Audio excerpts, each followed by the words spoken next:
Et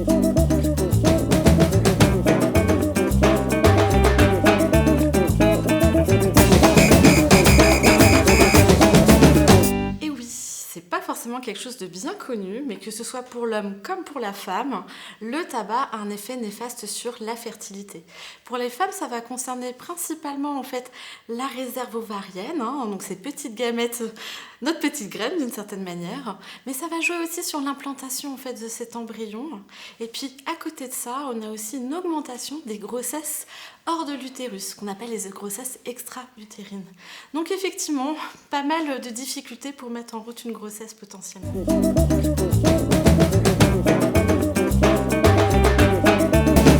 Alors encore une fois, hein, on a mis des années à prendre conscience que le tabac avait un impact négatif sur cette grossesse, pas simplement sur la femme, mais particulièrement sur cet enfant.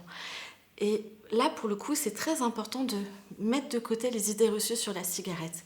Oui, la cigarette a énormément de composants nocifs pour la santé, mais en l'occurrence, dans le cadre, nous, de la grossesse, le produit qui pose souci, c'est le monoxyde de carbone.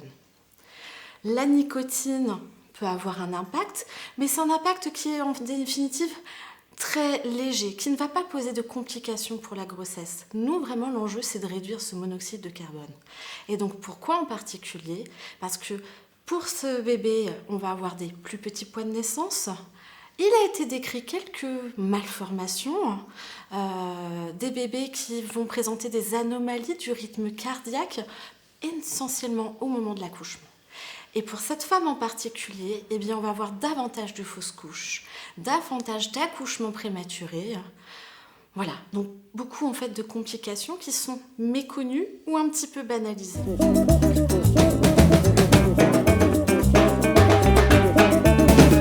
C'est un petit peu la difficulté du tabagisme passif, hein. Tout dépend, encore une fois, du degré, j'ai envie de dire, d'intoxication, d'exposition. Quand il s'agit de son conjoint qui est fumeur, on va être quand même sur une grosse exposition.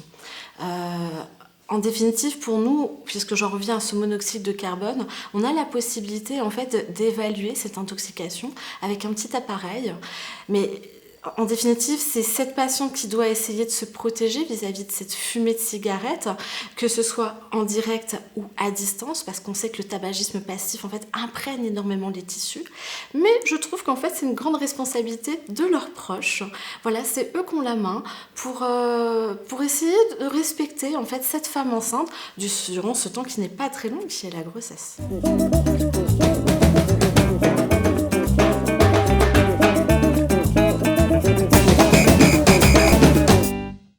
C'est peut-être la question qui revient le plus de la part des femmes, c'est leur grand espoir. Et c'est vrai que c'est génial, dans la démarche, elles réduisent d'ailleurs très spontanément. Et en se disant, en réduisant, j'ai réduit l'impact et l'exposition. Malheureusement, en fait, on sait que ça va pas forcément suffire. En termes de démarche, c'est super, mais une réduction seule va moduler l'impact, mais va ne pas du tout annuler les risques. Là où une patiente qui fumait 10 cigarettes par jour et avait, je vais donner un chiffre très approximatif, mais une exposition au monoxyde de carbone équivalent à 10-15 microgrammes, millilitres, en définitive, même en fumant 3, eh bien, on retrouvait les mêmes taux de monoxyde de carbone. Ça s'expliquerait par la manière de tirer sur la cigarette. D'ailleurs, les femmes, elles le voient bien, hein, ce filtre qui se brunit beaucoup plus que d'ordinaire. Au début, ce besoin de tirer très très fort dessus parce qu'elles ont ce besoin en nicotine. Et c'est pour ça qu'on est toujours un petit peu embêté avec la réduction. En définitive, si on veut vraiment jouer sur le titrage en fait, ce serait d'apporter la nicotine pour qu'elle tire moins dessus et effectivement, là, voir véritablement une réduction de l'intoxication au monoxyde de carbone.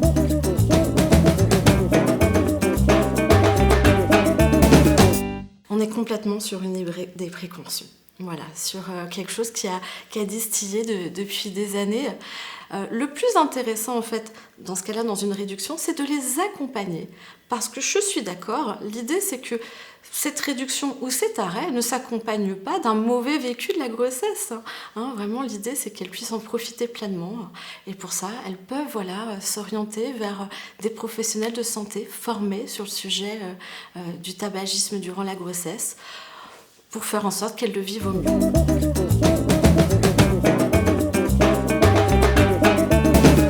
Eh bien, c'est toujours le bon moment pour arrêter. Voilà, même si ça devait être 5 minutes avant d'accoucher, c'est toujours le bon moment.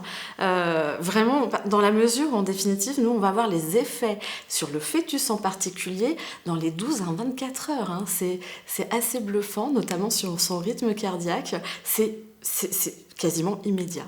Donc, et même, juste avant l'accouchement, ne pas fumer sa cigarette avant de rentrer en salle de naissance, on va voir immédiatement les effets pour ce bébé.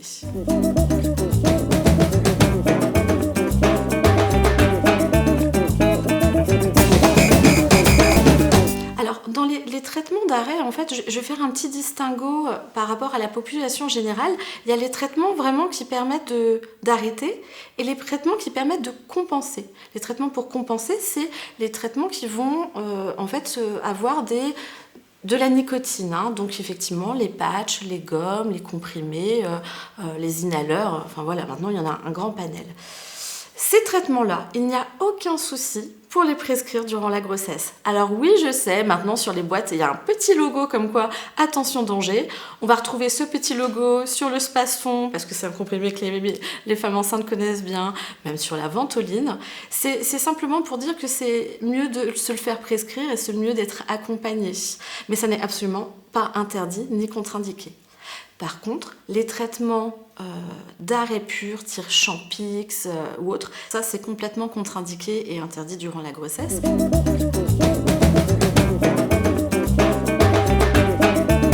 Là encore, une question qui revient souvent. Alors, désolée mesdames, mais de principe, de toute façon, durant une grossesse, la plupart du temps, on prend un petit peu de poids. Mais effectivement, la difficulté, c'est qu'en arrêtant le tabac, on va avoir besoin de compenser. Et chez un certain nombre de patientes, elles vont compenser vers l'alimentation, vers le sucre, qui leur apporte en fait beaucoup de dopamine. Dans l'absolu, c'est une idée qui est intéressante. Le problème, c'est qu'elles vont prendre davantage de poids. En définitive, pour éviter ça, ça va passer par deux choses. Un, revoir leur hygiène de vie, ce qui est de toute façon bénéfique dans le cadre de leur grossesse, donc l'alimentation, leur activité physique, leur rythme de sommeil. Et puis, ça va être dans l'absolu, essayer d'éviter d'avoir ce besoin de compenser, qui peut passer par les substituts nicotiniques, de la relaxation, voilà.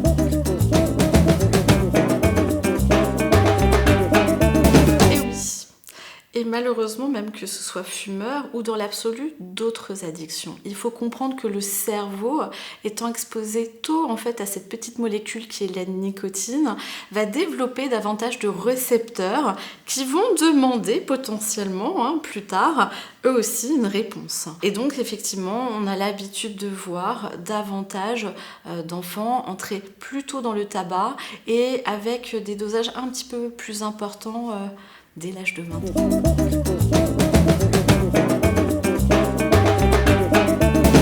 C'est un sujet plein d'évolutions pour lequel on attend énormément de réponses. À l'heure actuelle, la pratique est de dire que nous ne pouvons pas le conseiller. Maintenant qu'on a une patiente qui vapote, nous n'allons pas lui déconseiller, nous allons l'encourager à continuer.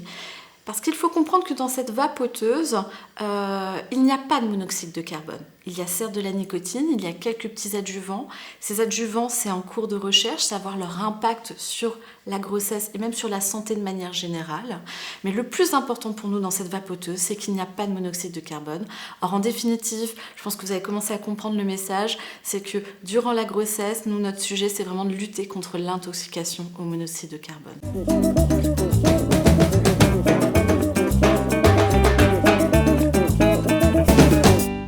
Alors, monoxyde de carbone va venir prendre la place de l'oxygène dans la circulation sanguine. Donc, tout simplement, ce placenta qui vient nourrir ce fœtus et donc tous les organes annexes vont être moins oxygénés. Et en étant moins oxygénés, ils vont moins bien se développer.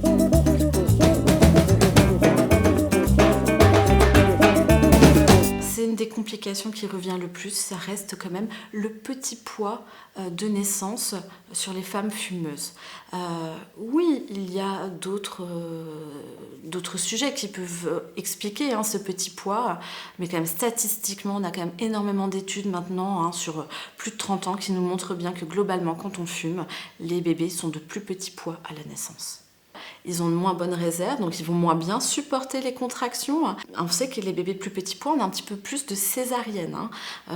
Voilà, donc bon, ça c'est pas forcément très positif d'augmenter les risques de césarienne. Ils vont avoir moins de réserve une fois qu'ils sont nés, donc ils vont avoir parfois un petit peu plus de détresse respiratoire, ils vont moins bien réguler leur température, ils vont parfois moins bien s'alimenter, ils vont surtout moins bien réguler leur taux de sucre. Et donc, en définitive, à force de faire moins bien tout un tas de petites choses prises de manière indépendante qui ne sont pas forcément très graves, et ben ça va demander en fait une surveillance un petit peu plus accrue et donc des bébés qu'on va devoir garder un peu plus longtemps en maternité.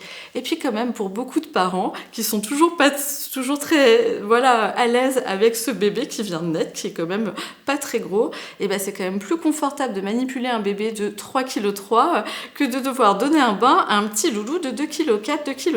2,5 kg. Alors là en particulier, c'est un sujet qui est un petit peu plus complexe au niveau de l'allaitement parce que ça va associer deux problématiques. Un, le fait qu'effectivement on a là pour le coup de la nicotine et des polluants qui vont passer dans le lait, ce qui fait que ça va exposer directement l'enfant à ces polluants-là. Et puis tout simplement le tabagisme passif. Et puis pour le coup, fumer quand on allaite réduit un petit peu la lactation. Dans tous les cas, il y a tellement de bénéfices à l'allaitement qu'on va quand même en tout cas complètement encourager cette femme à allaiter, même si elle fume. On va être surtout dans des messages d'adaptation pour réduire les risques, pour réduire ce tabagisme passif, pour essayer d'adapter le moment où elle fume sa cigarette plutôt après la tétée que juste avant.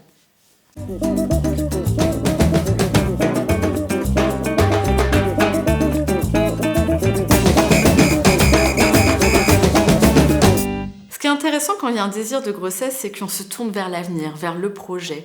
C'est un moment aussi, en général, on fait le point sur sa vie. Eh bien, c'est l'occasion de faire le point aussi sur sa consommation de tabac. Parce qu'il faut bien retenir que là, pour le coup, les études, elles sont très claires sur le sujet. Quand les deux adultes fument, le délai pour obtenir une grossesse pourrait être multiplié par 2.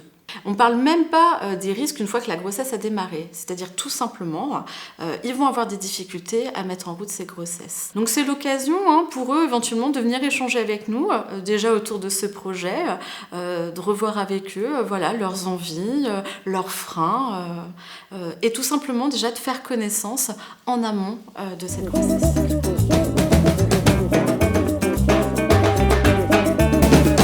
Alors c'est quelque chose qui, quand pour le coup, nous on accompagne les femmes et qu'on échange avec elles, il y a quelque chose qui revient souvent. Et elles le disent bien, c'est qu'en fait, elles avaient arrêté de fumer pour leur bébé. Et pour leur grossesse, pour s'assurer qu'ils sont en bonne santé. Et puis une fois qu'il est né, et puis qu'elles se rendent compte au bout d'un mois ou deux qu'il va bien, et c'est super, il n'a pas de complications, tout va bien, et bien cette motivation forte qui était la grossesse et leur bébé, vient se réduire. Et c'est tout le travail pour nous, en fait, les professionnels de santé formés sur ce sujet-là, de les accompagner vers trouver une nouvelle motivation qui ne va pas dépendre de leur enfant, mais qui leur sera propre.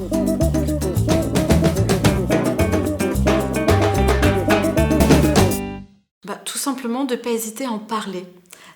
D'en parler à son conjoint, d'en parler à ses proches, d'en parler aussi et surtout à des professionnels de santé sensibilisés et en capacité de l'accompagner. Elle n'est pas obligée de vivre ça seule à la dure. Il y a vraiment tout un tas d'adaptations qu'on peut mettre en place pour l'aider à le vivre au mieux. Parce que vraiment, ce message que j'ai envie qu'elle retienne, c'est que nous, on a envie qu'elles vivent une grossesse la plus agréable possible. Elles ne vont pas forcément en vivre 36 dans leur vie. Donc pour nous, c'est vraiment important qu'elles puissent le vivre le plus sereinement possible.